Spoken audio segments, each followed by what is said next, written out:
कभी ऐसा लगा है कि आप बिल्कुल अकेले हो, भीड़ में खो गए हो और कोई आपको देख ही नहीं रहा? सोचो, सिर्फ 9 साल के हो, कोई परिवार नहीं, कोई सहारा नहीं, बस मुंबई की भागती दौड़ती सड़कों का अनंत सिलसिला। यही थी अमन की दुनिया, एक छोटी सी परछाई उस शहर में भटकती हुई जिसे कभी रुकना नहीं आता, भीड़ में गुम, सब भूल गए जैसे। लेकिन बात यह है, अमन बस जी नहीं रहा था। उसके अंदर वो एक ऐसी जिंदगी के सपने देख रहा था जो दुनिया ने उसके लिए सोची भी नहीं थी। हर दिन वो सीएसटी स्टेशन पे चाय बेचता, थके हुए चेहरों और जल्दी जल्दी चलते कदमों के बीच। रातें फुटपाथ पे गुजरती, ठंड में सिमटा हुआ शहर की बेचैन धड़कन सुनता। भूख हमेशा साथ रहती, लेकिन अमन की असली भूख वो कुछ और ही थी। उसे बस जीना नहीं था, उसे बदलना था।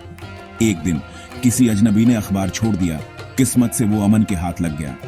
अमन ने उसे उठाया, खबर के लिए नहीं, उम्मीद के लिए। उसने शब्दों को देखा, उनकी ताकत को महसूस किया और सीखने का फैसला किया। टूरिस्ट्स की बातें सुनकर, उनकी इंग्लिश की नकल करके, लड़खड़ाते हुए पर कभी हार ना मानते हुए अमन ने एक नई भाषा बनानी शुरू की, एक नई दुनिया। तभी एक एनजीओ के किसी व्यक्ति ने उसकी चिंगारी देखी। आखिरकार मौका मिला। एनजीओ ने उसे स्कॉलरशिप दी।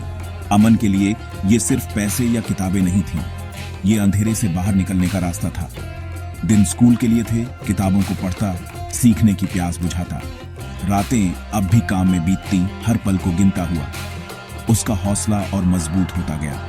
कॉलेज के बाद अमन ने नौकरी नहीं ढूंढी, उसने बनाई। उसने एक स्टार्टअप शुरू किया, गली के बच्चों को कोडिंग सिखाने के लिए, जिन्हें वो अपना परिवार मानता था। सिर्फ 3 सालों में उसने हजारों बच्चों की कहानियां बदल दी और अचानक वो बस गली का अमन नहीं रहा, वो सीईओ अमन बन गया। उसने अपने दर्द को मकसद बनाया और अकेलेपन को विरासत। जल्द ही अमन की कहानी सुर्खियों में आ गई। Forbes 30 under 30, TEDx stages.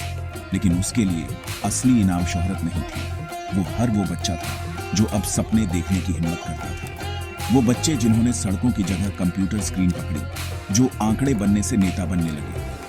अमन की कहानी बस बड़ा बनने की नहीं है, ये इस बात का सबूत है कि शुरुआत कितनी भी मुश्किल हो, उम्मीद की आवाज हमेशा ज्यादा तेज होती है।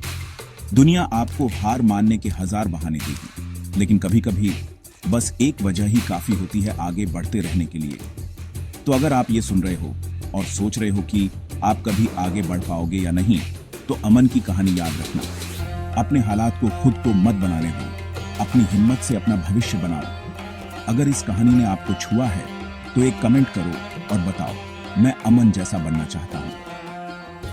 और अगर आपको और इंस्पिरेशन चाहिए तो सब्सक्राइब करो, क्योंकि आपका सफर अभी शुरू हुआ है।